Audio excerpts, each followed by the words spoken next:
The sound of my alarm at 4:30 a.m. doesn't startle me anymore. It hasn't for the past 9 years. I quietly slip out of bed, careful not to make any noise that might wake my brother, Michael, in the next room. Not that anything could wake him before noon, a luxury I've never known.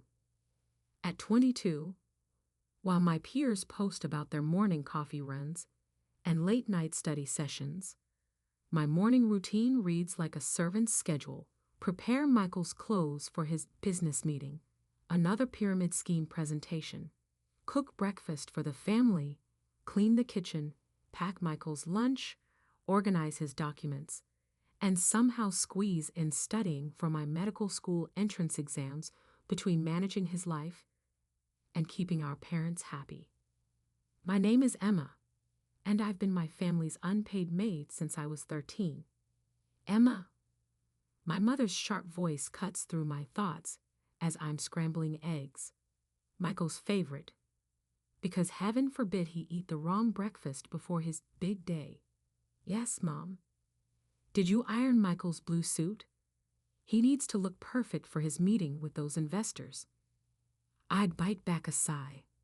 The investors are just more desperate people being pulled into yet another get-rich-quick scheme. But pointing that out would only earn me another lecture about supporting family.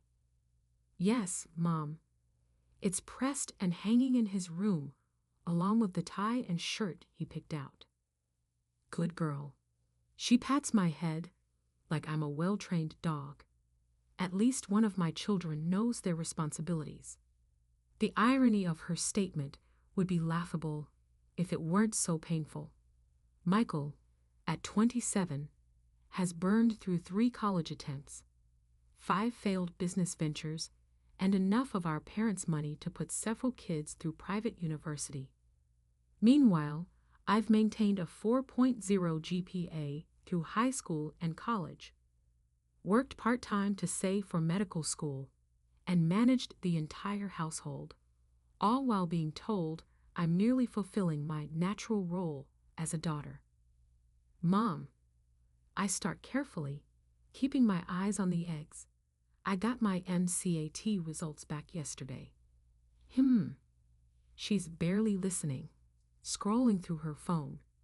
I scored in the 98th percentile. That's nice, dear. Did you remember to pick up Michael's dry cleaning for today? My hand tightens around the spatula. Yes, but Mom, about medical school. Oh, Emma, she sighs, finally looking up. Not this again. We've discussed this. Medical school is expensive, and with Michael's new business venture, you mean the one that's already cost you $30,000. The slap comes fast, stinging my cheek. Don't you dare take that tone. Your brother is building something important. He needs our support. And what about what I need? The words slip out before I can stop them. I've worked for this my entire life. My scholarships would cover most.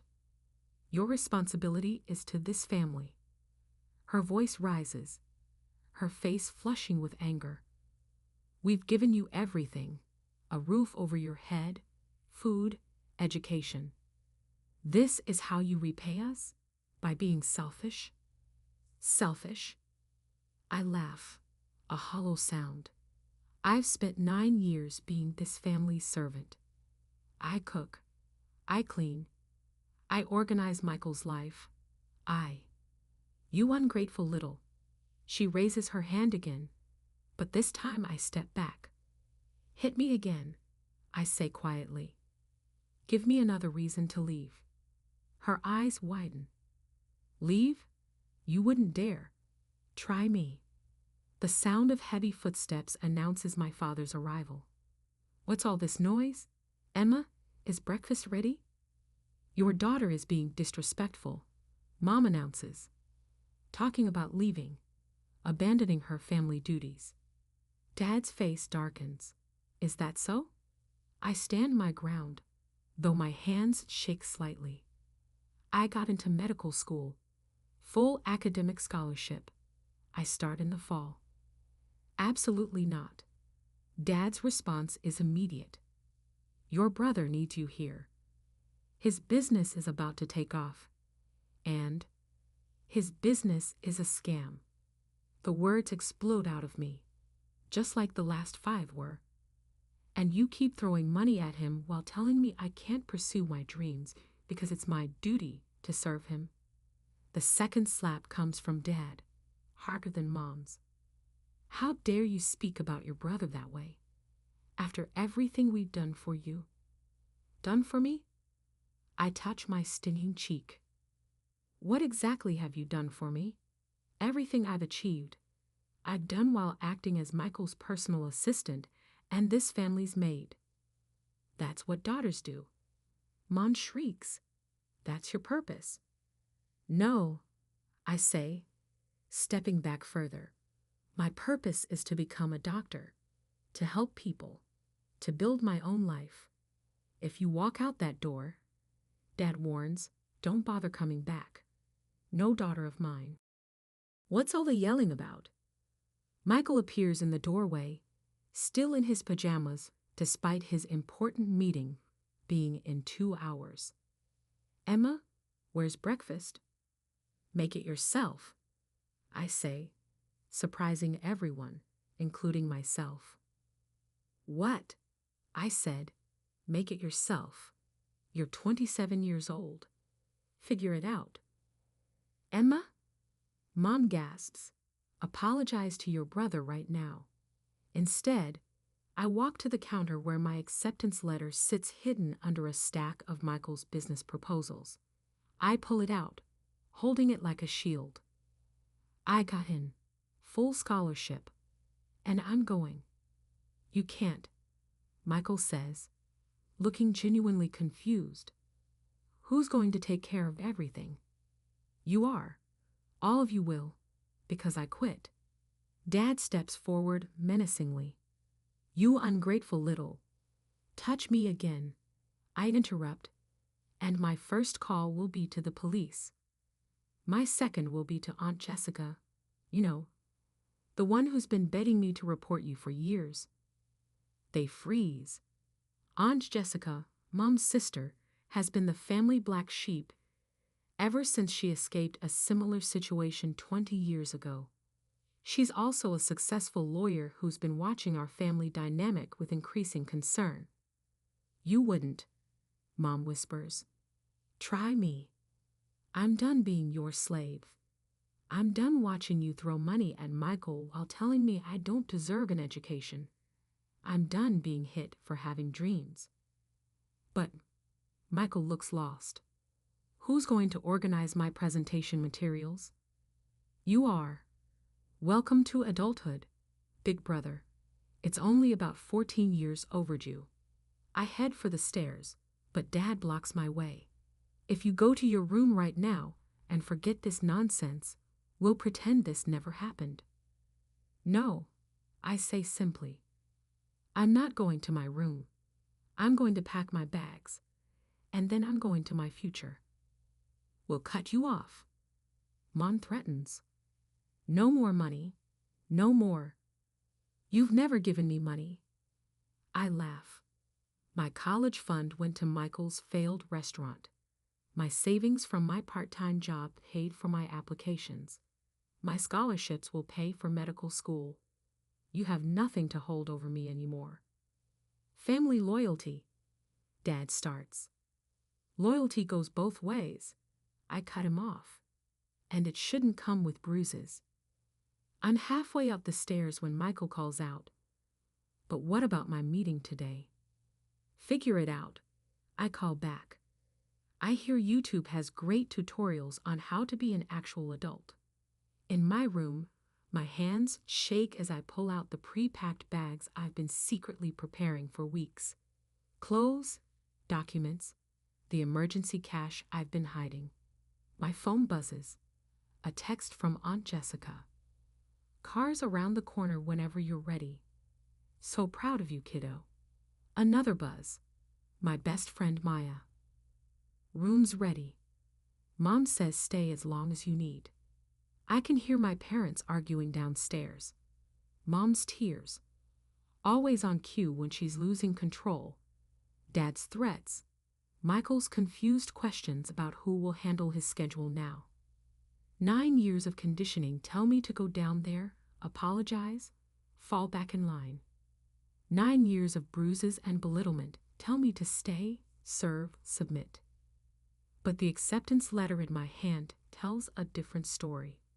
It tells me I'm worthy of more than being someone's servant.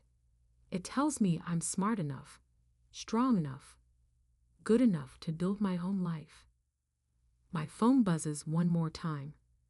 The family group chat I was added to against my will. Mom, if you leave, you're no longer our daughter. Dad, don't expect any support when this rebellion fails. Michael, who's going to help with my business? I typed one response. I never was your daughter. I was your servant, and I quit. Then I'd block them all, pick up my bags, and walk toward my future. The first week of freedom felt like learning to breathe again. Staying with Maya's family showed me what healthy family dynamics looked like. Everyone contributing, everyone's dreams supported equally, no one serving as an unpaid servant. It's still hard to believe I don't have to wake up at 4:30. I told Maya one morning over an actual leisurely breakfast, or that I can study without being interrupted to handle Michael's emergencies. My phone had been flooded with messages from flying monkeys, relatives, and family friends recruited by my parents to guilt me into returning. I blocked them all, keeping only Aunt Jessica's number active. Your mother called me, Aunt Jessica said during one of our daily check-ins. Tried to convince me you're having a mental breakdown. Let me guess, she didn't mention the slaps or the forced servitude. Oh no, those were necessary discipline and teaching you responsibility. I reminded her that I witnessed similar discipline growing up. She hung up pretty quickly after that. The reality of my situation hit home when I visited the medical school campus for orientation. Other students talked about their families' pride and support. When asked about mine, I simply said, "They're not in the picture," and changed the subject. Then came the day I ran into Michael at the grocery store. He looked disheveled, clutching a basket of frozen meals. "Emma?" He actually seemed relieved to see me. "Thank God. I need help with my laundry. Everything's pink because I didn't know you couldn't wash red things with white." "Hello to you two," I said coolly. "Still haven't figured out YouTube tutorials." He had the grace to look embarrassed. "Look, I know I took you for granted, but I really need—" "No." "What?" I said no. "I'm not helping you. You're 27 years old, Michael. Figure it out like the rest of us did." "But you're my sister." "Yes, I'm your sister, not your maid, not your assistant, not your replacement mommy. Your sister. And right now, that means telling you to grow up. Mom and Dad are really upset," he tried. "Dad's blood pressure is—" "Don't." I cut him off. "Don't try to manipulate me with guilt. Their health issues aren't my responsibility, just like your laundry isn't my responsibility. But family doesn't hit. Family doesn't force one child to serve another. Family doesn't deny education to one child while bankrupting themselves for another's scams." He flinched at scams. "My businesses are legitimate. Your businesses are pyramid schemes, and you know it. But that's not my problem anymore. Nothing about your life is my problem anymore." As I turned to leave, he called out, "I don't know how to do this without you." I looked back. That's exactly the problem. Learn. That evening, Maya found me crying in our shared room, not from sadness, but from relief. I actually said no to him. I whispered. After 9 years, I finally said no. The next challenge came when medical school started. Despite my scholarship, I needed part-time work for living expenses. I found a job as a medical scribe in the ER, challenging work that complemented my studies. Then one night, my father showed up in the ER with chest pain. "Emma," he said when he saw me, "thank God. You can explain to these people." "Dr. Martinez," I called to the attending physician, "I need to recuse myself from this case due to a personal conflict." Dad's face darkened. "So this is how you treat family?" "No. This is how I maintain professional boundaries. Another scribe will assist with your care." As I walked away, I heard him telling the doctor, "That's my ungrateful daughter. She abandoned her family duties to play doctor." Dr. Martinez, a kind-faced woman in her 50s, found me later in the break room. "Your father told me some interesting things about you," she said. I braced myself for judgment. "He said you abandoned your family to pursue medicine, that you betrayed your duties to chase selfish dreams." She paused. "He also mentioned, while ranting, that you managed his household since you were 13 while maintaining perfect grades." I stayed silent. "Emma, I've been practicing medicine for 30 years. I've seen all kinds of family dynamics. What they did to you wasn't family duty. It was abuse." "I know that now," I whispered. "Good, because you're going to be an excellent doctor. Not despite leaving them, but because you had the strength to leave." 2 months into medical school, I received an unexpected text from Michael. "Can we meet? Just to talk. No asking for help, I promise." Against my better judgment, I agreed to coffee at a public place. He looked different, more put together, though his clothes were slightly wrinkled. "I had been seeing a therapist," he'd announced without preamble. "Really?" "Yeah. After you left, things fell apart. Mom tried to take over your duties, but couldn't keep up. Dad's blood pressure actually got better once he had to handle his own schedule. And He paused. "I realized I didn't know how to do anything for myself." "That's what happens when you're babied for 27 years. "No," he said quietly.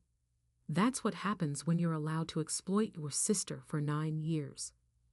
I stared at him, shocked by the self-awareness. My therapist helped me see it. "We weren't just letting you handle things. We were stealing your childhood, your time, your energy. And I was the worst because I knew better, but liked having a personal servant." "Yes," I said simply. "You did. I'm sorry, Emma. Really, truly sorry. Not because I need something from you, but because you deserved better. You deserved to be a sister, not a slave." It wasn't enough to erase 9 years of servitude, but it was something. "Thank you," I said finally. "That actually means something." "I'm trying to learn," he said. "Actually learn. I got a real job, entry level, nothing fancy, taking night classes in business administration, learning to cook without burning water. Good for you. Mom and Dad aren't happy. They say I'm betraying the family by following your rebellion." I couldn't help but laugh. Personal growth is rebellion now. Everything that threatens their control is rebellion. He looked at me seriously. "You were right to leave, Emma. I'm sorry it took losing you to see that." As I walked home from that coffee meeting, I felt lighter. Not healed. That would take more time, but lighter. My phone buzzed with a text from Maya. "Mom's making your favorite dinner to celebrate your first anatomy exam results. You coming home?" Home. Not a prison of duties and demands, but a place where I was valued for myself. "On my way," I replied, "because sometimes family isn't who you're born to. It's who helps you become who you were meant to be." 6 months into medical school, my carefully constructed new life faced its biggest test. Mom showed up at my apartment unannounced, looking both angry and desperate. "You have to come home," she demanded before I could even speak. "Your father's health is declining, Michael's business is struggling, and the house is a mess. This rebellion has gone on long enough." I looked at her standing in my doorway, noticing how she'd aged in the months since I'd left. There were more gray hairs, deeper worry lines, and a frantic energy that spoke of someone struggling to maintain control. "No," I said simply, making no move to let her in. "No, I'm your mother." "Yes, you are. And I'm a medical student with exams to study for. Family comes first." Funny how that rule only ever applied to me, isn't it? Not to Michael's demands, not to Dad's temper, not to your enabling. Her hand twitched, and I knew she wanted to slap me. But we weren't in their house anymore. This was my space, my life, my rules. "If you hit me," I said calmly, "I'll call the police. This isn't your domain anymore, Mom. You can't control me with violence here." She burst into tears instead, her favorite manipulation tactic. "How can you be so cruel after everything we've done for you? What exactly did you do for me, Mom? Made me a child servant? Denied me support for my education? Hit me when I dared to have dreams? We gave you a home. No, you gave me a prison where I was expected to serve my adult brother while sacrificing my own future. Your brother needs—" "Michael is doing fine," I interrupted. "He has a job now. He's taking classes. He's actually growing up because you finally stopped treating him like a helpless child." This seemed to shock her into silence. "You know what the saddest part is, Mom? When I left, I wasn't just escaping servitude. I was giving all of you a chance to become better people. Michael's learning independence. Dad's health improved when he had to manage his own stress. And you could learn who you are beyond being an enabler of dysfunction. How dare you?" "I dare because I'm free," I said quietly, "and I'm not coming back. Not to serve, not to submit, not to sacrifice myself for people who never sacrificed anything for me." She left in tears, but for the first time, her tears didn't make me feel guilty. Later that week, I had dinner with Aunt Jessica to decompress. "Your mother called me again," she said, pouring wine. "Tried to convince me to talk sense into you. And I told her the only senseless thing would be returning to abuse." She studied me over her glass.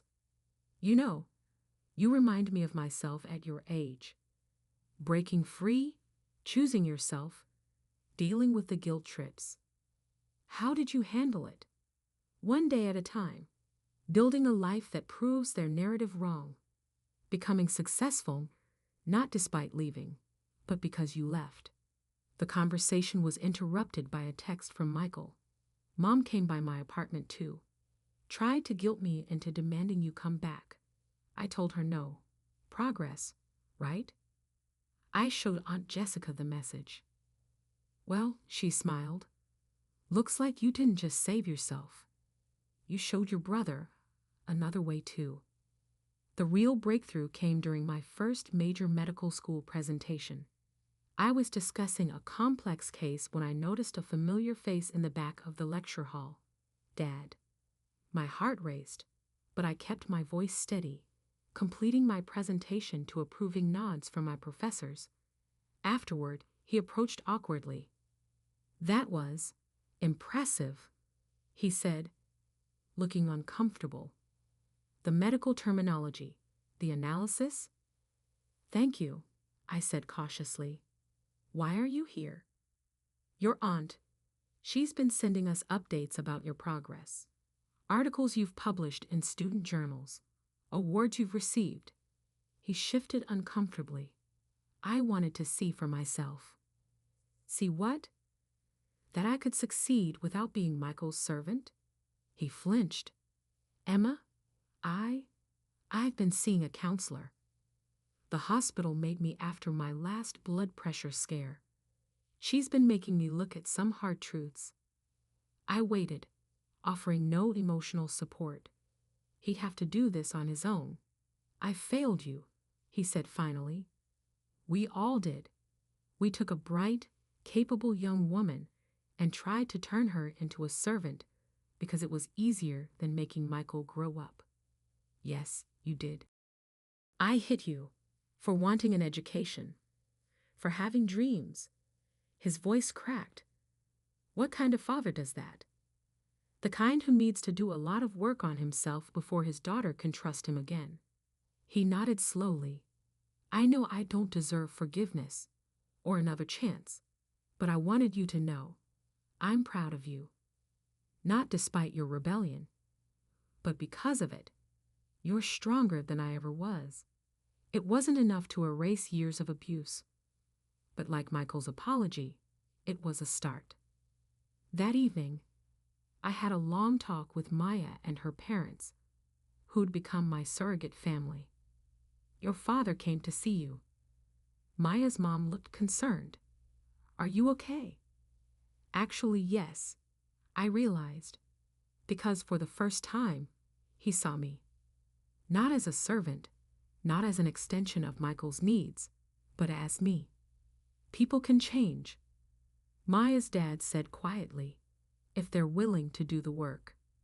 The question is, Maya added, are you willing to give them the chance? I thought about it. Maybe, on my terms, in my time, with boundaries they can't cross. My phone buzzed, a message from Michael. Dad told me about your presentation. Proud of you, sis. Not just for being smart, but for showing us all a better way to be family. Then another message from Mom. Your counselor had an opening next week. I took it. I don't know how to fix what I broke, but I want to try. And finally, one from Dad. Thank you for not becoming what we tried to make you. Thank you for becoming yourself instead. I showed the messages to Maya's family. Well, Maya's mom smiled. Looks like your rebellion did more than set you free. It might have freed them too. That night, as I studied for my next exam, I realized something profound. Sometimes the greatest act of love isn't staying and serving. It's leaving and showing everyone that there's a better way to live. I sent one message to my family group chat. I'm proud of you all for doing the work. Keep going. Growth isn't easy, but it's worth it. Then I turned back to my medical textbooks, secure in the knowledge that I wasn't just building a career. I was building a legacy of breaking cycles of abuse and showing that love shouldn't require servitude. Because sometimes the best way to heal a family is to first heal yourself. 1 year after my rebellion, I stood in the hospital corridor wearing my white coat during clinical rotations. The journey from servant to medical student hadn't been easy, but every challenge had made me stronger. Dr. Walker, my attending physician, called out, "Your family's here for the ceremony." I turned, expecting to see Maya and her parents, who'd become my true family. Instead, I found my entire biological family. Mom, Dad, Michael, and Aunt Jessica, standing awkwardly in the hallway. We asked your aunt if we could come, Mom said softly. If that's okay. They looked different. Mom's manipulative energy had been replaced by something more genuine. Dad's controlling stance had softened. Michael stood on his own, no longer expecting others to manage his life. Your white coat, Dad said, his voice rough with emotion. It suits you. Yes, I agreed. It does. The ceremony was simple. recognition of medical students beginning their clinical rotations. As I received my certificate, I heard multiple sets of applause. My chosen family and birth family celebrating together. Afterward, over coffee in the hospital cafeteria, Mom spoke first. 6 months of therapy, she said quietly. That's what it took to realize how much we hurt you. How we tried to dim your light to make your brother shine. 8 months of real work, Michael added. That's what it took to learn how to be an actual adult. I'm still learning, but I'm trying. A year of counseling, Dad said. That's what it took to understand that love shouldn't leave bruises. I looked at them, really looked at them. I saw the changes, the growth, the genuine effort to be better. And you? Mom asked tentatively. How are you doing? I'm thriving, I said honestly, because I finally had the chance to become who I was meant to be. We're so sorry, she whispered, for everything. I know, I replied, and I'm proud of you all for doing the work to change. Aunt Jessica squeezed my hand under the table, a reminder that I had support, that I didn't have to accept anything less than genuine transformation. Can we? Mom hesitated. Can we try to be a real family? Not like before, but something new? Something healthy. I considered it. With boundaries, I said firmly. With respect for my career, my choices, my independence. No more demands, no more guilt trips, no more expectations of servitude. Yes, they agreed in unison. Later that night, as I studied in my apartment, my phone buzzed with a series of texts. From Michael. Started my own business, legally this time. Small bookkeeping service. Would love your advice sometime, as my sister, not my servant. From Mom. Your therapist suggested family dinner once a month. Your terms, your schedule. Think about it. From Dad. Saw a student being pressured by her family to quit medical school. Referred her to domestic abuse resources. Learning from my mistakes. And finally, from Aunt Jessica. They're really trying, kiddo. And you're really shining. I smiled, touching the white coat hanging by the door. Sometimes the best revenge isn't revenge at all. It's succeeding, healing, and showing others the way to heal too. Because in the end, breaking free isn't just about escape. It's about creating something new from the ashes of what you've had to burn down. And sometimes, if you're lucky, those ashes can nurture new growth, not just for you, but for everyone brave enough to change.